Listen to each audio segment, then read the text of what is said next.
Le Maroc fait face à une quatrième année consécutive de faibles précipitations.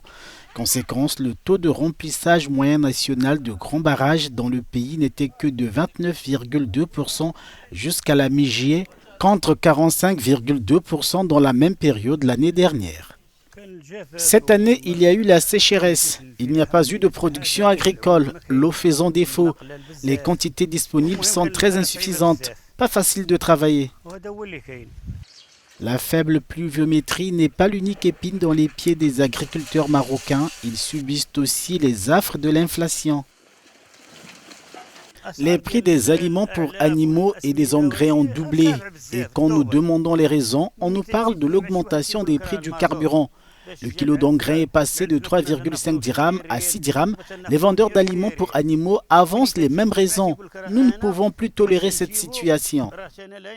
Choc climatique et hausses mondiaux des prix mettent en évidence la vulnérabilité de l'économie du pays, d'où la nécessité d'une solution durable. La sécheresse au Maroc a toujours été considérée comme un problème circonstanciel, mais c'est un problème structurel et aujourd'hui, il est nécessaire de le traiter en conséquence.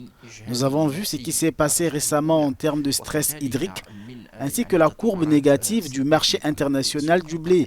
Bien que les prix soient récemment revenus à leur niveau normal, cela confirme qu'il est nécessaire, dans les plus brefs délais, de traiter cette crise de manière sérieuse et structurelle.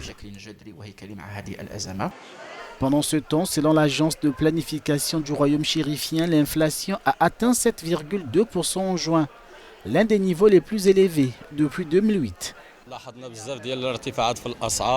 Nous avons remarqué une augmentation des prix, par exemple ceux du carburant, et cela nous rend malades. Il y a beaucoup de pression et le pouvoir d'achat du citoyen est faible. Il est très faible. Rabat a débloqué une enveloppe d'1 milliard de dollars pour aider les agriculteurs touchés par la sécheresse.